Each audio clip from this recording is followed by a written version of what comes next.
morning, students. We have started with a new product development process in the previous session, in which I have explained you all what is idea generation and what is idea screening. So once again, let me just blush it up. So idea generation is nothing but in order to manufacture any new product, various ideas should be generated. So ಒಂದೇ ಐಡಿಯಾನ generate ಮಾಡಿ ಒಂದೇ ಐಡಿಯಾನ implement ಮಾಡೋದು it is impossible for any organization. So they are going to develop as many as ideas as possible. So they are going to refer internal sources as well as the external sources. Internal sources ಅಂದರೆ marketing and sales department employees ಆಗಿರ್ಬೋದು, scientist, engineers, designers ಆಗಿರ್ಬೋದು, top management ಆಗಿರ್ಬೋದು. So whoever it is, they are going to refer this internal people, then they are going to generate some ideas. And external sources ಅಂತ ಬಂದಾಗ competitors ಆಗಿರ್ಬೋದು, customers ಆಗಿರ್ಬೋದು, ಮತ್ತು consultants ಆಗಿರ್ಬೋದು, some of the inventors ಆಗಿರ್ಬೋದು, trade fairs and industrial exhibitions ಆಗಿರ್ಬೋದು. They are going to refer these external sources, then they are going to generate some ideas here. So henceforth they are going to refer this internal sources as well as the external sources, and then they are going to make a list of all the available ideas with them. Next comes your idea screening. So in case of this idea screenings, so before stage alli ಎಷ್ಟು ಐಡಿಯಾಸ್ನ generate ಮಾಡಿದ್ದಾರೆ ಅದನ್ನ ಇಟ್ಕೊಂಡು ಅದರಲ್ಲಿ best ಯಾವುದು ಅಂತ choose ಮಾಡೋದೇ idea screening. So probably ನಮಗೆ ಬಂದಿರೋ ಐಡಿಯಾಸ್ನೆಲ್ಲ ನಾವು ಇಂಪ್ಲಿಮೆಂಟ್ ಮಾಡೋಕ್ಕೆ ಆಗೋದಿಲ್ಲ. ಸೊ ಯಾಕೆ ಇಂಪ್ಲಿಮೆಂಟ್ ಮಾಡೋಕ್ಕಾಗೋದಿಲ್ಲ ಅಂತಂದರೆ there are 3 main reasons. First one is huge investment. So ಎಲ್ಲ ಐಡಿಯಾಸ್ನ ಇಂಪ್ಲಿಮೆಂಟ್ ಮಾಡೋಕ್ಕೆ ಇನ್ವೆಸ್ಟ್ಮೆಂಟ್ಸು ಜಾಸ್ತಿ ಬೇಕಾಗುತ್ತೆ. ಮತ್ತು ಎಲ್ಲ ಐಡಿಯಾಸಲ್ಲಿ ಚೆನ್ನಾಗಿರೋ ಐಡಿಯಾಸು ಕೆಲವು ಇರುತ್ತೆ. ಮತ್ತು ನ್ಯೂ ಪ್ರಾಡಕ್ಟ್ ಡೆವಲಪ್ಮೆಂಟ್ ಬಂದುಬಿಟ್ಟು it is a continuous cycle for us. Okay, so continuous ಆಗಿ ನ್ಯೂ ಪ್ರಾಡಕ್ಟ್ ಡೆವಲಪ್ಮೆಂಟು ಕಂಪನಿ ಮಾಡ್ತಾನೆ ಇರಬೇಕು. ಇಟ್ ಈಸ್ ನಾಟ್ ದಟ್ ಒಂದು ಪ್ರಾಡಕ್ಟ್ನ ಮ್ಯಾನುಫ್ಯಾಕ್ಚರ್ ಮಾಡಿ ಅದು ಸಕ್ಸಸ್ಫುಲ್ಲಾಗಿ ಸೇಲ್ ಆಯಿತು ಅಂತ ಅಲ್ಲಿಗೆ ಸ್ಟಾಪ್ ಮಾಡಿಬಿಟ್ರೆ ಪ್ರಾಡಕ್ಟ್ ಏನಾಗುತ್ತೆ ಅಂದರೆ ಡಿಕ್ಲೈನ್ ಸ್ಟೇಜ್ಗೆ ಬಂದುಬಿಡುತ್ತೆ. Understood? So hence fourth idea screening is done. There they are going to choose the best idea among the available alternative ideas. So finally we have the third stage, business analysis. See, till 3 stages ಬಂದುಬಿಟ್ಟು product manufacturing ಒಂದು ಐಡಿಯಾಗೆ ಇರುತ್ತೆ. Understood? It will be like an idea. So idea generation ಮಾಡೋದು, ಅದರಲ್ಲಿ best ಯಾವುದು ಅಂತ select ಮಾಡೋದು, ಮತ್ತು business analysis ಮಾಡಬೇಕು. ಸೊ ಬಿಸ್ನೆಸ್ ಪಾಯಿಂಟ್ ಆಫ್ ವ್ಯೂವಿಂದ ನಾವು ಸೆಲೆಕ್ಟ್ ಮಾಡಿರೋ ಐಡಿಯಾ ಕರೆಕ್ಟಾಗಿ ಇದೆಯಾ ಇಲ್ವಾ ಅಂತ ಅನಲೈಸ್ ಮಾಡಬೇಕಾಗುತ್ತೆ. ಅಂಡರ್ಸ್ಟುಡ್? ಸೊ ಇವಾಗ ಕರೆಕ್ಟಾಗಿದ್ದರೆ ಐಡಿಯಾ ಮಾತ್ರ ಅದನ್ನು ಇಂಪ್ಲಿಮೆಂಟ್ ಮಾಡ್ತಾರೆ, ಪ್ರಾಡಕ್ಟ್ ಮ್ಯಾನುಫ್ಯಾಕ್ಚರಿಂಗ್ಗೆ ಹೋಗ್ತಾರೆ. ಇಲ್ಲ ಅಂತಂದರೆ they are not going to go further. So ಇಲ್ಲಿ ಏನು ಮಾಡ್ತಾರೆ ಅಂದರೆ they are going to see the sufficient profits. So ನಾವು ಹಾಕೋ ಇನ್ವೆಸ್ಟ್ಮೆಂಟ್ಸ್ಗೆ ನಮ್ಮ ಹತ್ರ ಇರೋ ಐಡಿಯಾಗೆ ಸಫಿಷಿಯೆಂಟ್ ಸೇಲ್ಸ್ ಆಗಿ ಸಫಿಷಿಯೆಂಟ್ ಪ್ರಾಫಿಟ್ಸ್ ಬರುತ್ತಾ. ಅಂಡರ್ಸ್ಟುಡ್? ನಮ್ಮ ಹತ್ರ ಬರೋ ಪ್ರಾಫಿಟ್ಸ್ನ ನಾವು ಇನ್ವೆಸ್ಟ್ಮೆಂಟ್ಸ್ಗೆ ರಿಕವರ್ ಮಾಡೋಕ್ಕಾಗುತ್ತಾ. The cost of investments will be recovered or not.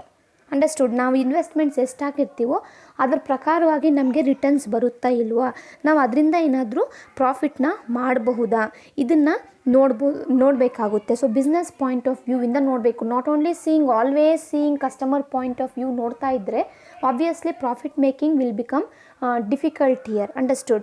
So ನಾವು ಕಂಪನಿ ಆ್ಯಸ್ ಅ ಕಂಪನಿ ನಾವು ಇನ್ವೆಸ್ಟ್ಮೆಂಟ್ ಮಾಡೋರು ನಾವು ಸಕ್ಸಸ್ ಆಗಬೇಕು ಅಂತಂದರೆ even we need profits. That is why business analysis is done. Okay, so ಇಲ್ಲಿ ಬಂದುಬಿಟ್ಟು ಕೆಲವೊಂದು ಫ್ಯಾಕ್ಟರ್ಸ್ನ ಮೈಂಡಲ್ಲಿ ಇಟ್ಕೋಬೇಕು ಬಿಸ್ನೆಸ್ ಅನಾಲಿಸಿಸ್ ಮಾಡಬೇಕಾದ್ರೆ. ಏನು? ಸೇಲ್ಸ್ ಎಸ್ಟಿಮೇಟ್ಸು. ಸೊ ನಾವು ಮ್ಯಾನುಫ್ಯಾಕ್ಚರ್ ಮಾಡೋ ಪ್ರಾಡಕ್ಟು ಸೇಲ್ಸ್ ಆಗುತ್ತಾ, ಫ್ಯೂಚರಲ್ಲಿ ಯಾವ ರೀತಿ ಪರ್ಫಾರ್ಮೆನ್ಸ್ ಕೊಡ್ಬೋದು, ಎಷ್ಟು ಪ್ರಾಫಿಟ್ಸ್ ಕೊಡ್ಬೋದು ಅಂತ ನೋಡಬೇಕಾಗುತ್ತೆ. ನೆಕ್ಸ್ಟ್ ಬಂದುಬಿಟ್ಟು estimating first time sales. So estimating first time sales ಅಂತಂದರೆ how much sales the company can make the products for the first time to the public. Understood? So the company has to estimate the number of units that can be sold to the people who are purchasing the products for the first time. So first time ಯಾರು purchase ಮಾಡ್ತಾರೋ ಅವ್ರಿಗೆ like ಯಾವ ರೀತಿ cell ಮಾಡಬೇಕು, so ಎಷ್ಟು unit sell ಮಾಡೋಕ್ಕಾಗುತ್ತೆ ಅದನ್ನು estimation ಹಾಕ್ಕೋಬೇಕಾಗುತ್ತೆ. ಫಸ್ಟ್ ಟೈಮ್ ಸೇಲ್ಸ್ ನಾವು ಎಷ್ಟು ಮಾಡ್ಬೋದು ಅಂತ. ಅದು ಬಿಟ್ಬಿಟ್ರೆ estimating replacement sales. So replacement sales ಅಂದರೆ ಯಾವುದೋ ಒಂದು ಪ್ರಾಡಕ್ಟು ಆಲ್ರೆಡಿ ಯೂಸ್ ಮಾಡಿರ್ತಾರೆ. ರೀಪ್ಲೇಸ್ಮೆಂಟ್ ಮೀನ್ಸ್ ದಿಸ್ ಓನ್ಲಿ, ಯಾವುದೋ ಒಂದು ಪ್ರಾಡಕ್ಟ್ ಆಲ್ರೆಡಿ ಯೂಸ್ ಮಾಡಿರ್ತಾರೆ. ಫಾರ್ ಎಕ್ಸಾಂಪಲ್ ಒಂದು ಬೈಕ್ ಅಂತ ಅಂದ್ಕೊಳ್ಳಿ, 10 ಇಯರ್ಸ್ನ ಯೂಸ್ ಮಾಡಿರ್ತಾರೆ. 10 ಇಯರ್ಸ್ಗೆ ಆ ಪ್ರಾಡಕ್ಟ್ನ ಯೂಸ್ ಮಾಡಿದಾಗ ಮತ್ತು ಅದೇ ಬೈಕ್ನ ರೀಪ್ಲೇಸ್ಮೆಂಟ್ ಮಾಡಬೇಕು, ಯಾವುದೋ ಒಂದು ನ್ಯೂ ಬೈಕ್ನ ತೊಗೊಂಡು ಅದ್ರ ಪ್ಲೇಸಲ್ಲಿ ರೀಪ್ಲೇಸ್ಮೆಂಟ್ ಮಾಡಬೇಕಾಗುತ್ತೆ.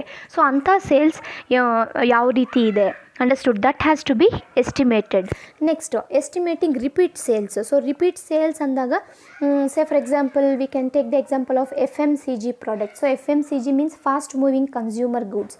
ನಾವು ಡೇ ಟು ಡೇ ಆ್ಯಕ್ಟಿವಿಟೀಸಲ್ಲಿ ಏನೆಲ್ಲ ಗೂಡ್ಸ್ ಯೂಸ್ ಮಾಡ್ತೀವೋ ಅದರಲ್ಲಿ FMCG ಪ್ರಾಡಕ್ಟ್ಸ್ ಅಂತ ಕರಿತೀವಿ ನಾವು ಅದನ್ನು.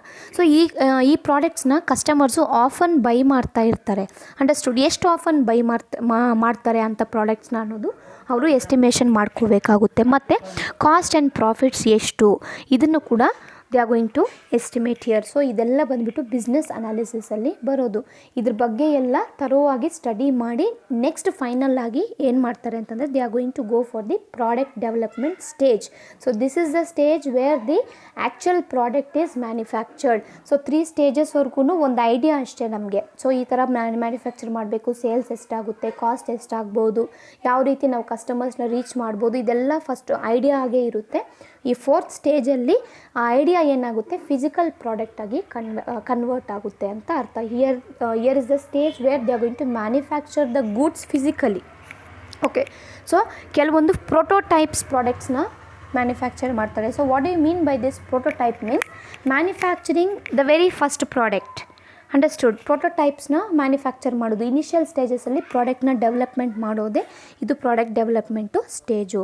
So who is going to manufactured ಈ ಪ್ರೋಟೋಟೈಪ್ಸ್ನ ಯಾರು ಜನರಲ್ ಆಗಿ ಮ್ಯಾನುಫ್ಯಾಕ್ಚರ್ ಮಾಡ್ತಾರೆ ಅಂತಂದರೆ either by the manufacturing department ಅಥವಾ research and development department. So prototypes is nothing but the initial sample of the product. So first time manufacture ಮಾಡಿದಾಗ ಯಾವ ರೀತಿ ಏನು ಮ್ಯಾನುಫ್ಯಾಕ್ಚರ್ ಮಾಡ್ತಾರೋ ಅದನ್ನು ನಾವು ಪ್ರೋಟೋಟೈಪ್ ಪ್ರಾಡಕ್ಟ್ ಅಂತ ಕರಿತೀವಿ. ಸೊ ಇದನ್ನು ಬೇಸಾಗಿ ಇಟ್ಕೊಂಡು ಫರ್ದರ್ ಪ್ರಾಡಕ್ಟ್ಸ್ನ ಡೆವಲಪ್ಮೆಂಟ್ ಮಾಡ್ತಾ ಬರ್ತಾರೆ. So that you call it as prototypes. Understood. Every company is like that only. First full manufacture ಮಾಡೋಕ್ಕೆ ಮೊದಲು ಅವ್ರ ಹತ್ರ ಇರೋ ಐಡಿಯಾಸ್ನ ಪ್ರೋಟೋಟೈಪ್ ಪ್ರಾಡಕ್ಟಾಗಿ ಕನ್ವರ್ಟ್ ಮಾಡ್ತಾರೆ. ಓಕೆ. ಅದು ಕನ್ವರ್ಟ್ ಆದಮೇಲೆ ಅದು ಸಕ್ಸಸ್ಫುಲ್ ಆದರೆ ಅದೇ ಥರ ಮ್ಯಾನುಫ್ಯಾಕ್ಚರಿಂಗ್ ಕಂಟಿನ್ಯೂ ಮಾಡ್ತಾರೆ. ಇಲ್ಲ ಅಂತಂದರೆ ಇದರಲ್ಲಿ ಏನಾದರೂ ಡಿಫೆಕ್ಟ್ಸ್ ಇದೆಯಾ ಅದನ್ನೆಲ್ಲ ನೋಡಿಕೊಂಡು ಮತ್ತೆ ಅದನ್ನು ಮಾಡಿಫೈ ಮಾಡುವಂಥದ್ದು. So this you call it as prototype. So product development ಸ್ಟೇಜಲ್ಲಿ ಮಾತ್ರ ಫಿಸಿಕಲ್ ಆಗಿ ಪ್ರಾಡಕ್ಟ್ನ ಮ್ಯಾನುಫ್ಯಾಕ್ಚರ್ ಮಾಡ್ತಾರೆ.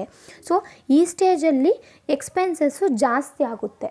ಸೊ ಏನೇನು ಎಕ್ಸ್ಪೆನ್ಸಸ್ ಆಗುತ್ತೆ ಅಂದರೆ ರಾ ಮೆಟೀರಿಯಲ್ ಕಾಸ್ಟ್ ಜಾಸ್ತಿ ಆಗುತ್ತೆ, ಎಕ್ವಿಪ್ಮೆಂಟ್ ಪರ್ಚೇಸಿಂಗ್ ಕಾಸ್ಟ್ ಜಾಸ್ತಿ ಆಗುತ್ತೆ, ಡ್ರಾಯಿಂಗ್ಸ್ ಜಾಸ್ತಿ ಆಗುತ್ತೆ, ಟೆಕ್ನಾಲಜಿಕಲ್ ಕಾಸ್ಟ್ ಜಾಸ್ತಿ ಆಗುತ್ತೆ, ವೇಜಸ್ ಜಾಸ್ತಿ ಮಾಡಬೇಕಾಗುತ್ತೆ, ಮತ್ತು ಟ್ರಯಲ್ ಆಗಿ ಮ್ಯಾನುಫ್ಯಾಕ್ಚರ್ ಮಾಡ್ತಾರಲ್ಲ ಫಸ್ಟ್ ಟೈಮು ಆವಾಗ ನಮಗೆ ವೇಸ್ಟೇಜ್ ಎಲ್ಲ ಜಾಸ್ತಿ ಆಗುತ್ತೆ. So anyhow development of this prototype product takes long time. ಇದು ಸಕ್ಸಸ್ಫುಲ್ ಆಗಬೇಕು ಅಂತಂದರೆ ಲಾಂಗರ್ ಟೈಮ್ ಆಗುತ್ತೆ. ಯಾಕಂದರೆ ಐಡಿಯಾನ ಇಂಪ್ಲಿಮೆಂಟ್ ಮಾಡ್ತಾ ಇದ್ದಾರೆ ಫಸ್ಟ್ ಟೈಮ್ಗೆ. ಅದು ಹೆಂಗೆ ಬರುತ್ತೋ ಸಕ್ಸಸ್ ಆಗುತ್ತೋ ಫೇಲ್ಯೂರ್ ಆಗುತ್ತೆ ನಮಗೆ ಗೊತ್ತಿಲ್ಲ. So hence fourth it needs longer time. Understood. So ಈ ಪ್ರೋಟೋಟೈಪ್ ಪ್ರಾಡಕ್ಟ್ನ ಮ್ಯಾನುಫ್ಯಾಕ್ಚರ್ ಡೆವಲಪ್ಮೆಂಟ್ ಮಾಡಬೇಕು ಅಂತಂದರೆ once again they have to keep the requirements of the customers in the mind. Okay. So henceforth after this product development ಏನು ಮಾಡ್ತಾರೆ ಅಂದರೆ 2 types of test ಮಾಡ್ತಾರೆ ಈ ಸ್ಟೇಜಲ್ಲೇ. Okay. One is functional test, one is consumer test. Okay. So functional ಟೆಸ್ಟಲ್ಲಿ ಏನು ಮಾಡ್ತಾರೆ ಅಂದರೆ the product will be tested within the industry. So within the ಇಂಡಸ್ಟ್ರಿನ within the industry product will be tested with regards to quality ಯಾವ ರೀತಿ ಇದೆ, durability ಯಾವ ರೀತಿ ಇದೆ, ಪರ್ಫಾರ್ಮೆನ್ಸ್ ಯಾವ ರೀತಿ ಇದೆ, ಮತ್ತು what is the efficiency of the product ಅನ್ನೋದು ಟೆಸ್ಟ್ ಮಾಡ್ತಾರೆ. Next one is consumer testing. So they are going to give the first units of the product to certain consumers. So probably ಆ ಕಸ್ಟಮರ್ಸ್ನ ಇಂಡಸ್ಟ್ರಿಗೆ ಕರೀತಾರೆ ಅಥವಾ ಅದನ್ನು ಎತ್ಕೊಂಡೋಗಿ ಮನೆಗೆ ಕೊಡ್ತಾರೆ. Understood. To use particular product. Okay. In order to obtain the opinion about the product. So these 2 types of tests are done. ಈ 2 ಟೈಪ್ಸ್ ಆಫ್ ಟೆಸ್ಟಲ್ಲಿ ಸಕ್ಸಸ್ ಆದ್ರೇ ನೆಕ್ಸ್ಟ್ ಸ್ಟೇಜ್ಗೆ ಹೋಗುವಂಥದ್ದು. ಅಂಡರ್ಸ್ಟುಡ್. ಇಲ್ಲ ಅಂತಂದರೆ they are going to drop the idea here itself. So next it will go for test marketing. So what is this test marketing, which is otherwise known as market testing, is done in order to understand the response of the consumers as well as the dealers. So ಈ ಸ್ಟೇಜಲ್ಲಿ ಏನಾಗುತ್ತೆ the entire package of the product will be offered into the market in order to study the marketing response. Understood. So ಈ ಪ್ರಾಡಕ್ಟ್ನ test ಮಾರ್ಕೆಟಿಂಗ್ಗೆ ಕೆಲವೊಂದು ಯೂನಿಟ್ಸ್ನ ಸ್ಯಾಂಪಲ್ಸ್ನ ಮಾರ್ಕೆಟಿಂಗ್ಗೆ ಬಿಡ್ತಾರೆ. So ಈ ಪ್ರಾಡಕ್ಟ್ನ ತಗೊಂಡು ಯೂಸ್ ಮಾಡಿ ಕೆಲವರು ಪ್ರಾಬಬ್ಲಿ ಟೆಸ್ಟ್ ಮಾರ್ಕೆಟಿಂಗಲ್ಲಿ ನಮಗೆ ಗೊತ್ತಾಗಲ್ಲ, ಪ್ರಾಡಕ್ಟ್ ಫಸ್ಟ್ ಟೈಮ್ ಆಗಿ ಬಂದಿದೆ, ಅದನ್ನು ಟೆಸ್ಟ್ ಮಾಡೋಕ್ಕೆ ಬಿಟ್ಟಿದ್ದಾರೆ, ಸ್ಯಾಂಪಲ್ಸ್ ಕೊಡ್ತಾ ಇದ್ದಾರೆ ಅಂತ ನಮಗೆ ಗೊತ್ತಾಗೋದಿಲ್ಲ. They are going to carefully choose particular population. So ಆ ಪರ್ಟಿಕ್ಯುಲರ್ ಪಾಪ್ಯುಲೇಷನ್ ಸ್ಯಾಂಪಲ್ಸ್ ಅಂತ ಕರಿತೀವಿ. ಸೊ ಅವ್ರನ್ನ ಚೂಸ್ ಮಾಡಿಕೊಂಡು ಅವ್ರಿಗೆ ಪ್ರಾಡಕ್ಟ್ನ ಡಿಸ್ಟ್ರಿಬ್ಯೂಟ್ ಮಾಡ್ತಾರೆ. They are going to sell it. Understood? So then they are going to obtain the response from particular marketing arena. Okay, so negative response ಇದ್ದಾಗ they are going to take this very seriously. ಯಾವುದೇ negative response ಬರಲಿ, ಯಾಕಂದರೆ ಯಾರನ್ನೋ ಒಬ್ಬನ್ನ target ಮಾಡಿ ನೀವು ಆ ಪ್ರಾಡಕ್ಟ್ನ ಟೆಸ್ಟಿಂಗ್ಗೋಸ್ಕರ ಕೊಡ್ತಾ ಇದ್ದೀರಾ ಮಾರ್ಕೆಟಲ್ಲಿ. ಅದು ಸಕ್ಸಸ್ಫುಲ್ಲಾಗಿ ಪಾಸಿಟಿವ್ ರೆಸ್ಪಾನ್ಸ್ ಬಂದರೆ ಮಾತ್ರ ಫೈನಲ್ ಆಗಿ ಮಾರ್ಕೆಟಲ್ಲಿ ಲಾಂಚ್ ಮಾಡುವಂಥದ್ದು. ಅಂಡರ್ಸ್ಟುಡ್? ಇಲ್ಲ ಅಂತಂದರೆ ನೆಗೆಟಿವ್ ರೆಸ್ಪಾನ್ಸ್ ಬಂದರೆ ಅದನ್ನು ನಾವೇನು ಮಾಡಬೇಕು ಅಂತಂದರೆ we are going to remodify it. Understood? So actual problem ಏನಿದೆ ಅಂತ ಸ್ಟಡಿ ಮಾಡಬೇಕು ಈ ಸ್ಟೇಜಲ್ಲಿ. ಸೊ ನಾವು ಪ್ರಾಡಕ್ಟ್ ಮ್ಯಾನುಫ್ಯಾಕ್ಚರ್ ಮಾಡಿದ್ದೀವಿ, ಒಂದು ಸ್ಯಾಂಪಲ್ಸ್ನ ಕೊಡ್ತಾ ಇದ್ದೀವಿ. ಸೊ ಸ್ಯಾಂಪಲ್ಸ್ ಕೊಟ್ಟಾಗ ಏನಾದರೂ ಡಿಫೆಕ್ಟ್ಸ್ ಇದೆಯಾ, ನೆಗೆಟಿವ್ನೆಸ್ ಇದೆಯಾ ಅಂತ ಫಸ್ಟೇ ಎಸ್ಟಿಮೇಷನ್ ಮಾಡಿಕೊಂಡು then they are going to study thoroughly if any negative impacts are there here. So what do you mean by test marketing? Very very important for your 2 marks question. So what is this test marketing? Test marketing is a stage. This is one stage in new product development, you know, where the product and its marketing plan are exposed carefully to the chosen sample of population. So as I said you, ಎಲ್ಲ ಮಾರ್ಕೆಟ್ಗೂ release ಮಾಡಲ್ಲ, ಯಾವುದೋ ಒಂದು ಪಾಪ್ಯುಲೇಷನ್ನ choose ಮಾಡ್ತಾರೆ. Understood? So here sample population ಅಂದಾಗ ಈ wordings ನಾವು ರಿಸರ್ಚಲ್ಲಿ ಜಾಸ್ತಿ use ಮಾಡ್ತೀವಿ. ಸೊ ರಿಸರ್ಚ್ ಒಂದು in our population we are going to select certain team. For example ನಿಮ್ಮ ಕ್ಲಾಸ್ಗೆ ನಾವು ಬರ್ತೀವಿ ಅಂದ್ಕೊಳ್ಳಿ. ಸೊ ಯಾರು ಚೆನ್ನಾಗಿ ಓದ್ತಾರೋ ನಮಗೆ ಗೊತ್ತಾಗಬೇಕು ಅಲ್ವಾ? ಆವಾಗ ನಾವೇನು ಮಾಡ್ತೀವಿ, ಒಂದೊಂದು ಬೆಂಚ್ಗೆ ಒಬ್ಬೊಬ್ಬನ ಕೇಳ್ತಾ ಬರ್ತೀವಿ. ಸೊ ನಿನ್ನ ಪರ್ಸೆಂಟೇಜ್ ಎಷ್ಟು ಅಂತ. ಸೊ ನಾನು ಒಂದೊಂದು ಬೆಂಚ್ಗೆ ಒಬ್ಬೊಬ್ಬನ ಚೂಸ್ ಮಾಡ್ತೀನಿ ನೋಡಿ, ಅವ್ರನ್ನ ನಾವು ಸ್ಯಾಂಪಲ್ಸ್ ಅಂತ ಕರಿತೀವಿ. ಅಂಡರ್ಸ್ಟುಡ್? ಸೊ ಫಾರ್ ಎಕ್ಸಾಂಪಲ್ ಈಗ ಫಸ್ಟ್ ಬೆಂಚಲ್ಲಿರೋರು 60% ತೆಗೆದಿರ್ತಾನೆ, ಸೆಕೆಂಡ್ ಬೆಂಚಲ್ಲಿ ಒಂದು ಹುಡುಗ 70, ಥರ್ಡ್ ಬೆಂಚಲ್ಲಿ ಒಂದು 65, ಈ ರೀತಿ ತೆಗೆದಿರ್ತಾರೆ 3 ಜನ. ಆ್ಯಾವ್ರೇಜ್ ಎಷ್ಟು ಈ ಕ್ಲಾಸು ಅಂತ ನಾವು ಗೆಸ್ ಮಾಡಿಬಿಡ್ಬೋದು. ಸೊ ಆ್ಯಾವ್ರೇಜ್ ಆಗಿ 65% ಪರ್ಸೆಂಟೇಜ್ ಬಂದಿದೆ ಅಂತ. ಅಂಡರ್ಸ್ಟುಡ್? ಸೊ ನಿಮ್ಮ ಕ್ಲಾಸಲ್ಲಿರೋರೆಲ್ಲ ಪಾಪ್ಯುಲೇಷನ್ನು ನಾವು ಚೂಸ್ ಮಾಡ್ತೀವಿ ನೋಡಿ ಒಬ್ಬೊಬ್ಬರು, ಅವರು ಸ್ಯಾಂಪಲ್ಲು. ಸೊ ಇದನ್ನು ನಾವು ರಿಸರ್ಚಲ್ಲಿ ಯೂಸ್ ಮಾಡ್ತೀವಿ. Understood?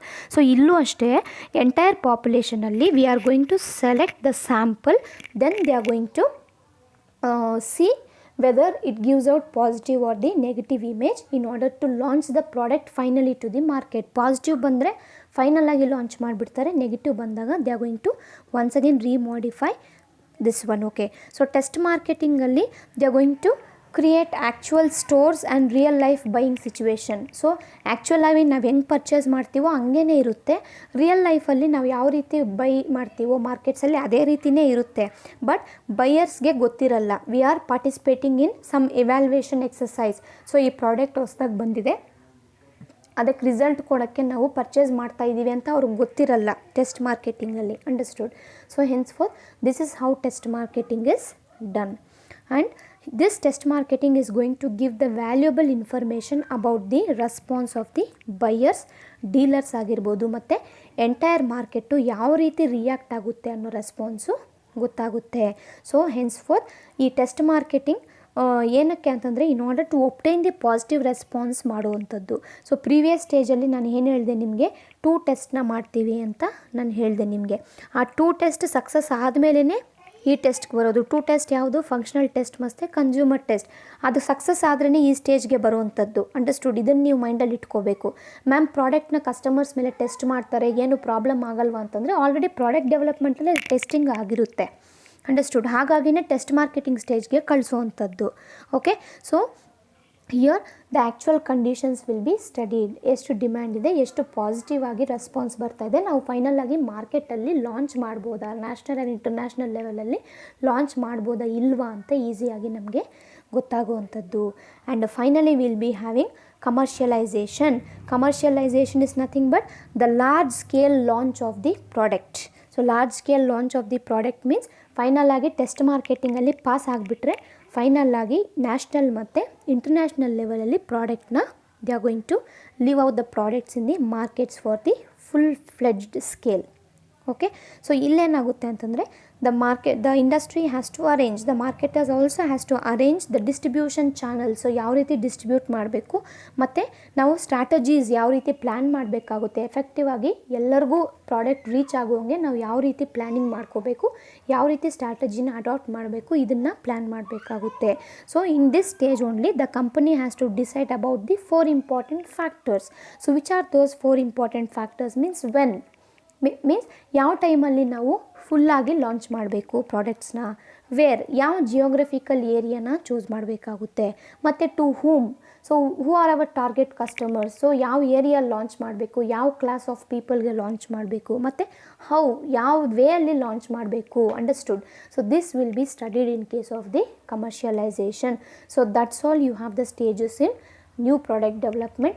Hope you understood the concept clearly. If you have any doubts, you can ask me and note down the same points in your notes also. Have a nice day, guys.